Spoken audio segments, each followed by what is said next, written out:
Today I'd like to talk about an itinerary for a 2-week budget trip to France. Now there's a lot of things on YouTube regarding budget travel, but I noticed that a lot of them are produced by younger people. And as you get a little bit older, that might not necessarily be the way you want to travel. So I am 61. Um, and my husband and I travel together. We've traveled quite a bit. We like to do some things very economically, and then we have some splurges. That's kind of the way we travel. Um, so let's travel to France. We're going to start with a look at the map of France and where we will be going. There it is. France. So we're going to start our trip with flying into Paris. And from Paris, we will take a train to Strasbourg. We will spend 2 nights, 1.5 days in Strasbourg before taking an afternoon flight to Nice. In Nice, we will spend 3 days, 4 nights. And from Nice, we will take a morning train to Arles. That's about a 4-hour trip. And we will be in Arles for 2 nights, 1.5 days before moving on to our next destination. We will catch a morning train from Arles to Montpellier, and there we will pick up a rental car. The train ride is about an hour, and from there it's about an hour drive to Carcassonne, where we can stop and tour before continuing on to Sarlat. The trip from Carcassonne to Sarlat is about 4 hours, so it's kind of a busy travel day there. In Sarlat, we will spend 3 nights, 2.5 days, and from there we will drive to Limoges. But first we will go to Ardor-sur-Glane if we want, and look at that before getting to Limoges train station, leaving our car there and taking a train to Paris. And that train trip is about 3 hours. And we will spend 2.5 to 3 days in Paris.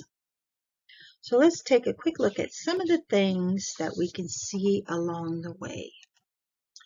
In Strasbourg, we can visit Colmar. In Nice, such places as Aix, St. Paul, Monaco, and Cannes. In Arles, we're just going to be in Arles.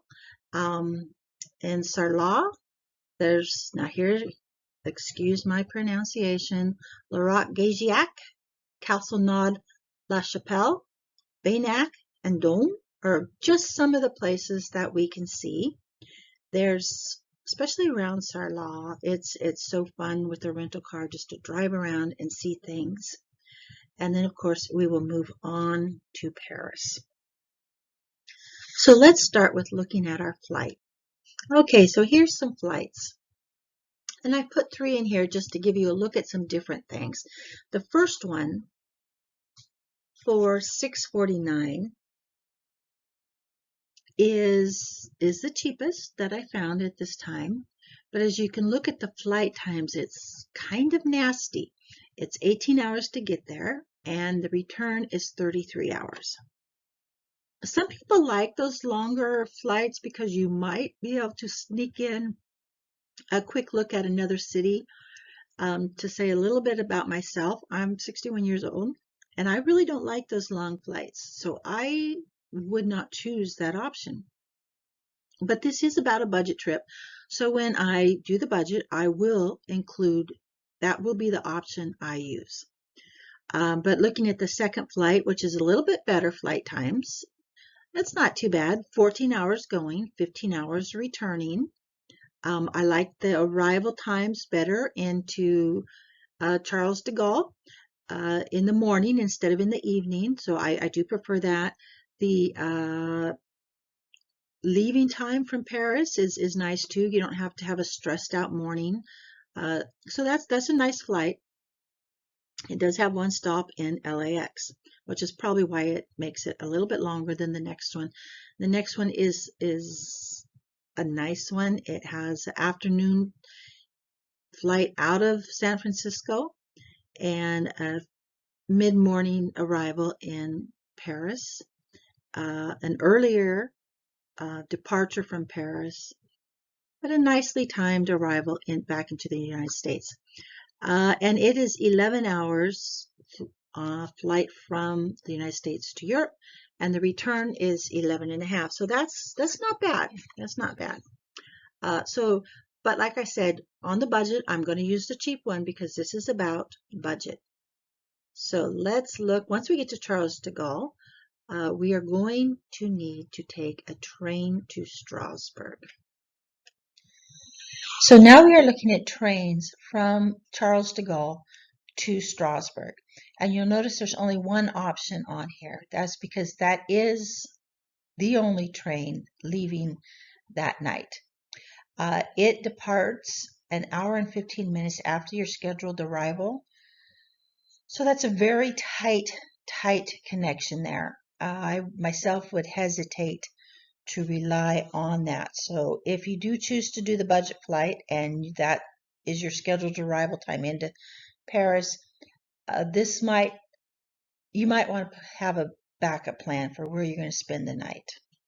But if you're on one of the earlier flights, there are plenty of options to get to Strasbourg that day. So now we are in Strasbourg, and I really like Strasbourg. Strasbourg is France with a German flavor because throughout history it flip-flopped back and forth between France and Germany. So we are here, and we are going to be here for about a day and a half, depending on when your flight arrived into Paris and when you got to Strasbourg.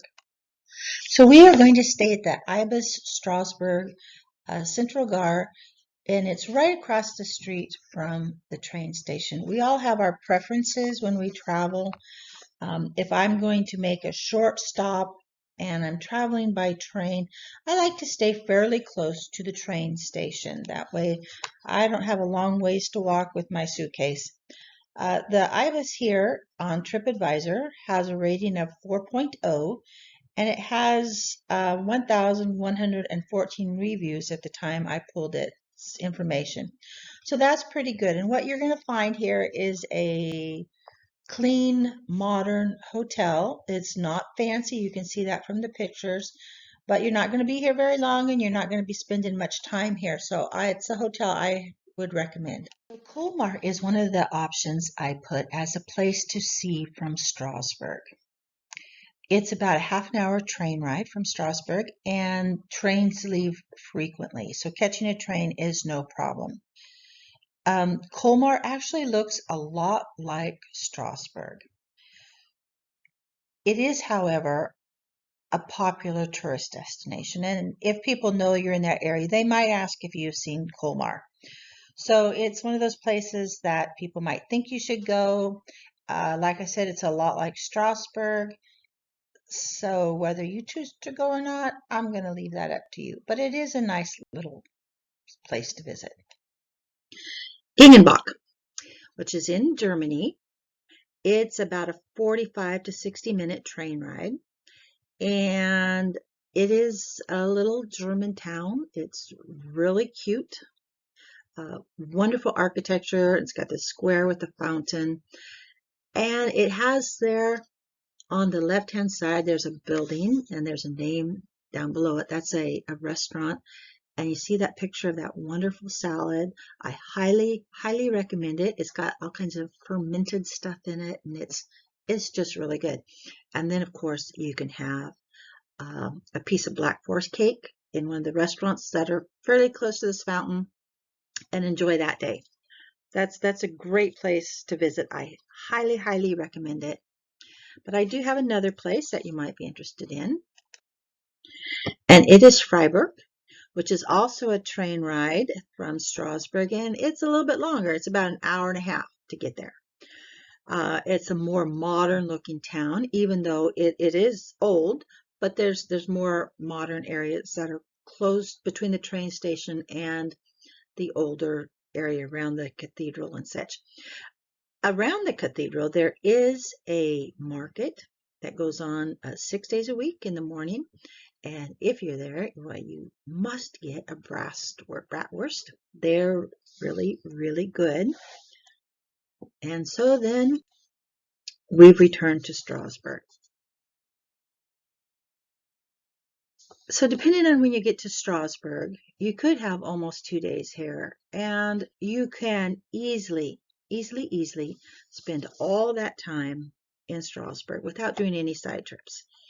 In the budget, I really didn't budget for side trips.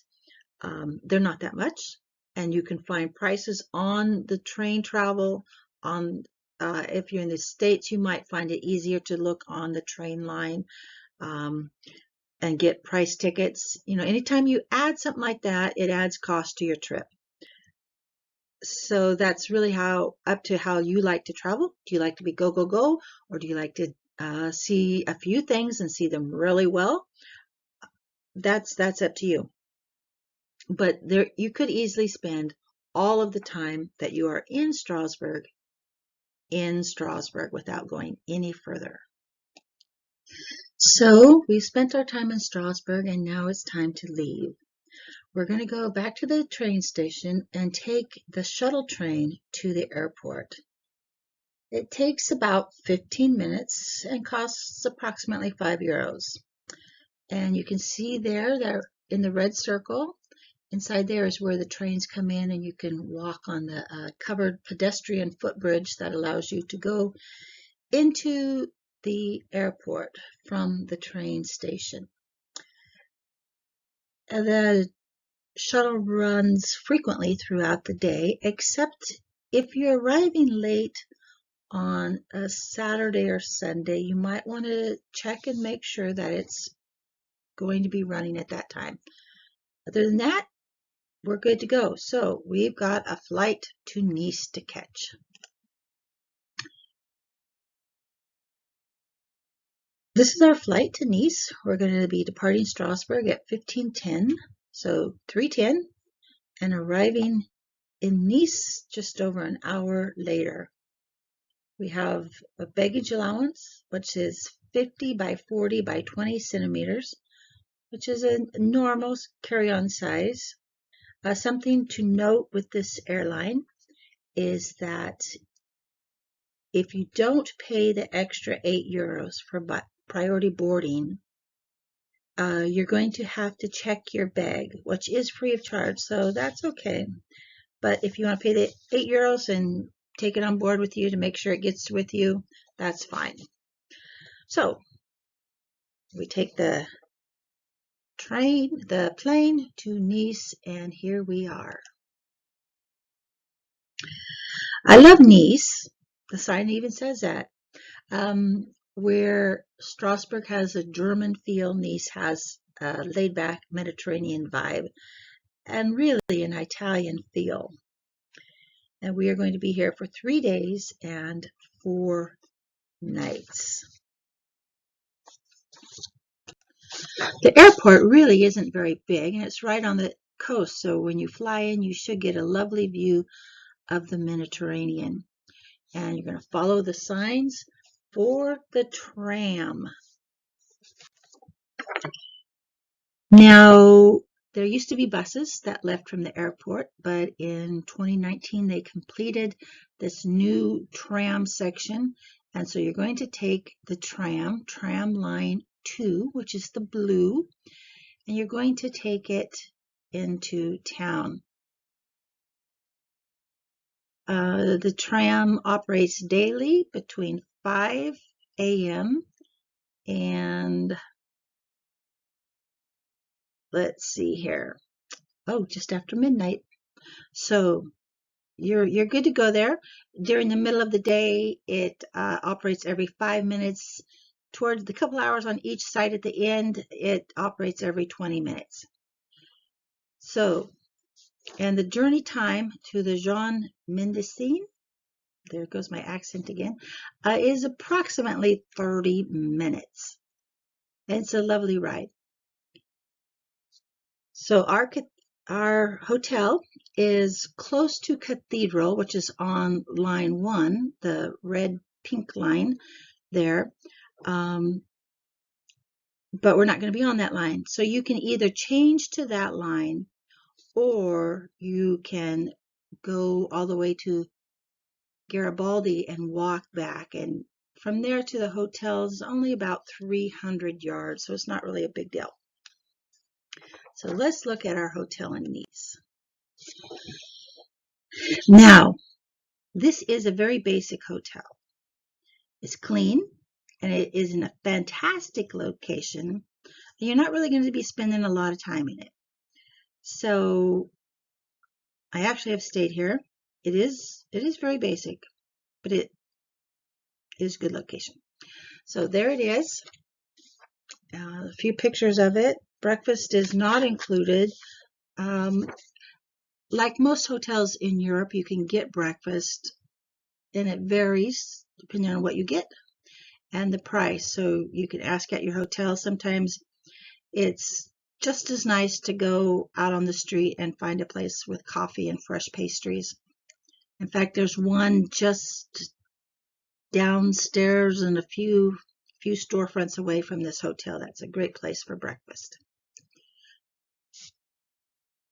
So in Nice, there's a lot to see and do in itself, but there's also some great side trips that you can take, and we're going to look at a few of those. One of those is Aires. And Aires and the next place we're going to look at are both hill towns, so they're on top of little hills. It's a short train ride, or bus ride, bus from Nice itself, and you could easily spend a half a day. If you like going in little shops, and you could spend a whole day. That's up to you, but that's one option from Nice. And another one is St. Paul, which is also a hill town, and it's a little bit bigger than Aires, but you can get there by the bus also, and it's a good half-day trip unless you're really wanting to do shopping. I'm not really a shopper. So another one is Monaco, which I've been there. Actually, the ride to Monaco is really what's nice. So you can get on the bus from Nice and go to Monaco, and I would recommend it if you try to sit on the right side of the bus. And if the bus is really crowded, you could just wait for the next one. You might be waiting another 15 minutes, and maybe you'll be in the front of the line and will get a seat, preferably on the right, and you'll get a lovely view of the coast as you go to Monaco. Some people like to go there because they want to see the casino. Just a matter of personal preference, what you want to do there. So we've spent our time in Nice, and now we're going to move on, and we're going to start with a train trip to Arles. Now I've listed 3 train times here, and of those 3, I would personally choose the middle one. If you look at the duration of the trip, the first one is almost 5 hours. The next one is over an hour less than that. So that would be my choice, the one I would take. From Nice to Arles. If you have a choice of a duplex train, the one with 2 stories, try to get on the top. It's a much nicer ride. So here we are going to Arles. Arles has a lot of Roman monuments, including the arena. And some of those go back to the 1st century BC. And it's been a city that's been continually inhabited since then. So it's a great place to see the different things that have happened there over time. There's 2 weekly outdoor markets in Arles on Wednesday and Saturday. And on the first Wednesday of every month, there is also an antique fair. Arles is also known as being a place where Vincent van Gogh spent over a year. And if you go to the visitor center, you can get a map that goes through the different locations in Arles, and you can see prints of his paintings, and you can look at those sites today. Our hotel, the Hotel du Musée, is an easy 10 to 12 minute walk from the train station, and it's just a couple of 100 yards or feet from the Rhone River. Arles is easy walkable city. So one of the things I would recommend you do, I'm a coffee drinker. So I would recommend that you get coffee at this little place, and sitting there you can spend some time looking at the arena. So we're going to move on from Arles, and now the next day is a big day. We're going to go from Arles, and we're going to take a train to Montpellier, and there we're going to pick up a rental car, and that's about an hour trip, and we're going to drive from there to Carcassonne, and that's about an hour and a half drive, and we can walk around there and see Carcassonne before we continue on. And from there to Sarlat, it's about a 3-hour drive. So let's look at Carcassonne.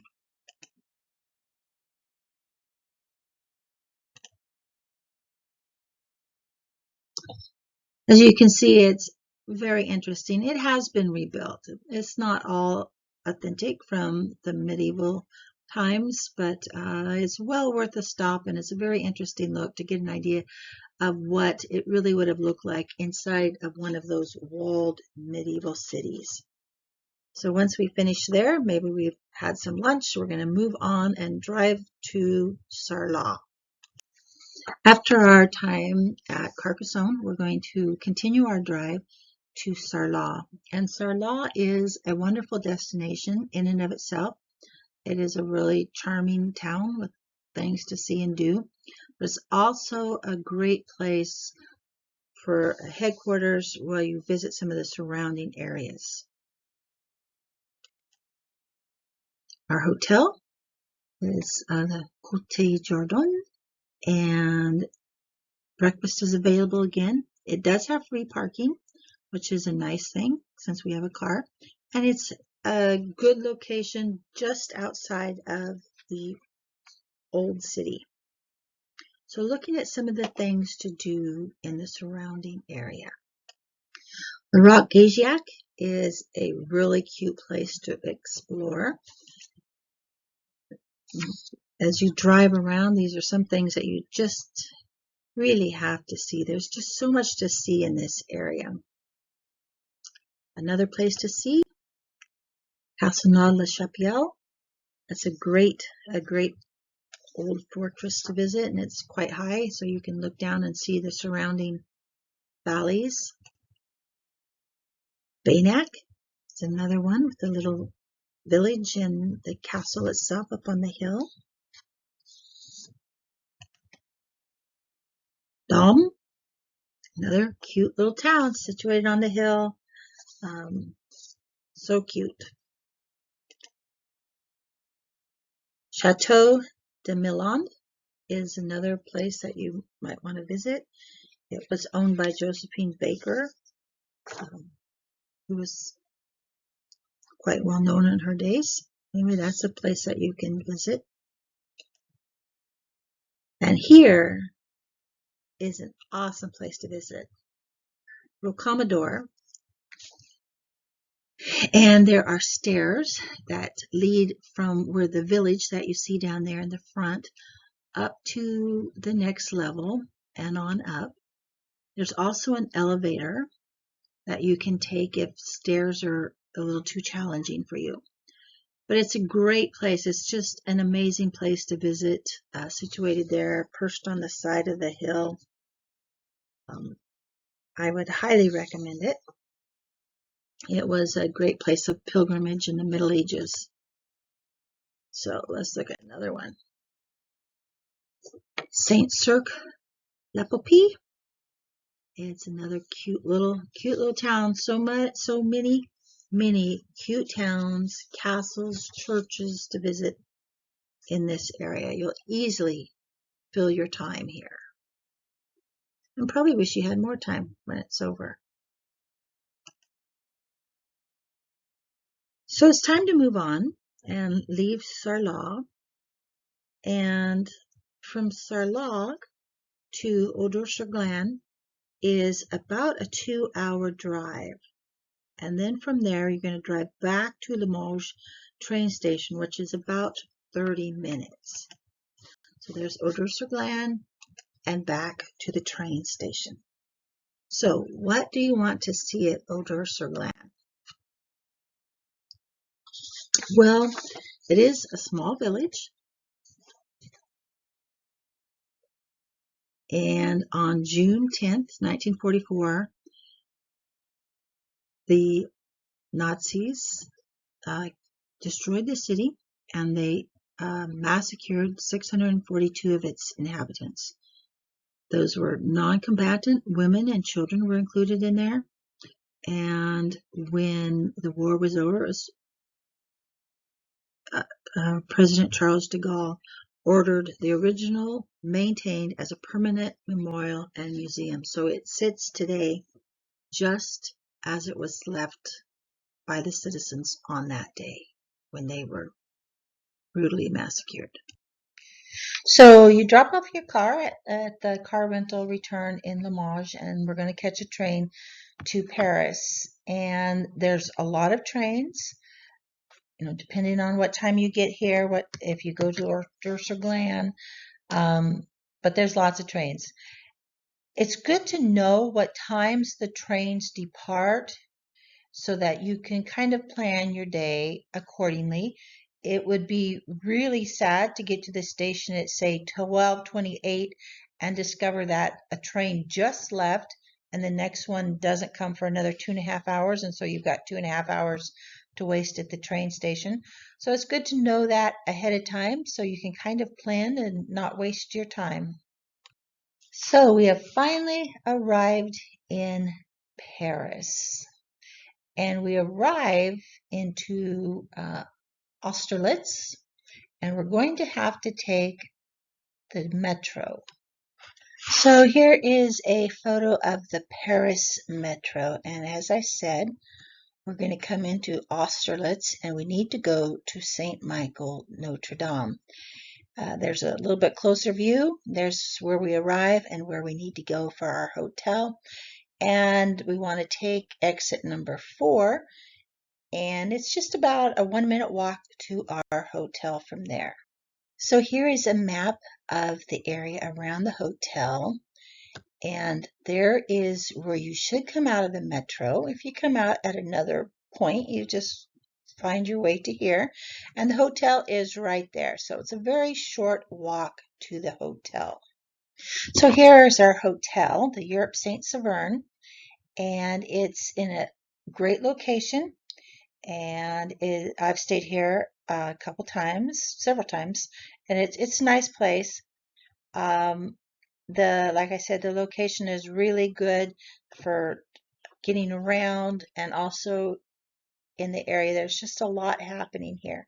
So I like to stay here. It's very busy.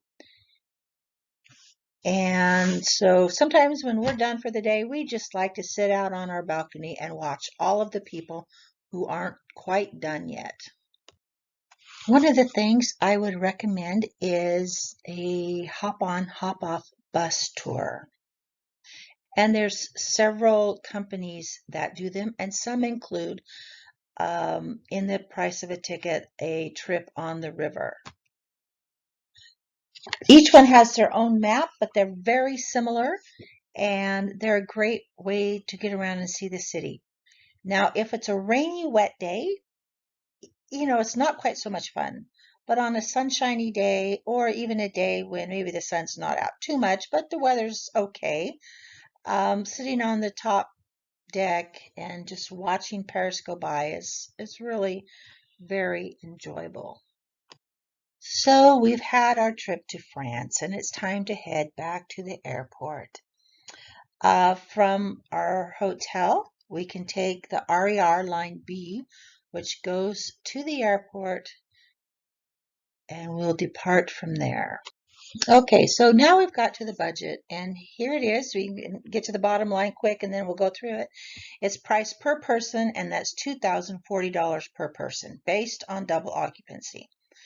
So I have used the budget airfare, and in here is train and air tickets for within the country, a car rental with fuel, hotels, meals at $60 per day. I find that sufficient. Um, if your wallet allows more, well, then you just go ahead and eat more. That's fine. I'll let you do that. We don't drink alcohol, so we don't really have that in our budget, though I would think a glass of wine with dinner wouldn't kill your budget here at all. We do drink a lot of coffee, and so we allow for that. So you could use your coffee expense however you wanted. Metro and hop on, hop off bus is in there also. I am doing this in 2020, and so some of the transportation options that I would expect to see that I have seen in times past didn't come up. So I would think that when it's time to go, you might have more transportation options than I found at this time. Okay, so let's look at some alternatives that could affect the cost of your trip. And a big one is the season. When do you go? So here's a calendar, and it's that terrible year, 2020. Um, the year is roughly divided into three seasons: peak season, shoulder season, and off season. And peak season, you're looking at roughly mid-June through August, and you have better weather, more daylight, and everything's open. The downside is there's lots and lots of people out there traveling. Shoulder season, April through mid-June and September through October. Your weather can get a little iffy, but especially towards the outside of those times, but it's generally good. And you don't have the crowds and heat of summer. Off season, of course, is November through March, and crowds are down. There could be some places closed. In my pricing, I use shoulder season. That's really generally when we travel.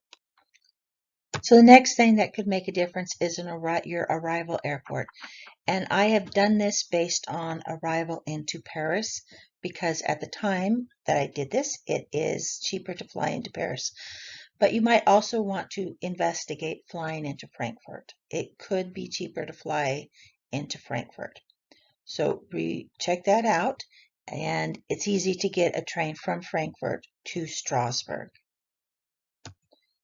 Allocation of days is another thing that makes a big difference in the price of your trip. So here is a chart with the allocation of days, and you can see the number of nights that we'll be spending in each city and the price per night. And you can see that there is a difference based on where you stay, how much it's going to cost you. But you could move these things around. Maybe you have no interest in going to Nice and you want to spend time somewhere else. You could do that. Whole idea is just to show you what you can do with this budget. But do notice the price per night, because the next thing that we're going to look at is accommodations. And as we saw from the chart, there's a difference where you stay, how much you're going to pay. And one thing you might want to check out is Airbnbs. They usually are cheaper. They also have an advantage that they have a kitchen, so you could make breakfast in and save a little bit of money that way. But accommodations is a big area where you can save money. You could also choose hostels if you wanted, and that would save you even more money. Meals. I talked a little bit about meals. We eat decent. We don't eat the cheapest, but neither do we eat the most expensive. So meals is an area where you have a lot of control over your budget. So I hope you have enjoyed your trip to France. I hope it causes you to think of what you can get for really not that much money. I mean, it is, but it's affordable for most people if they apply themselves a little bit. I really enjoy traveling, so I hope you enjoy your trip.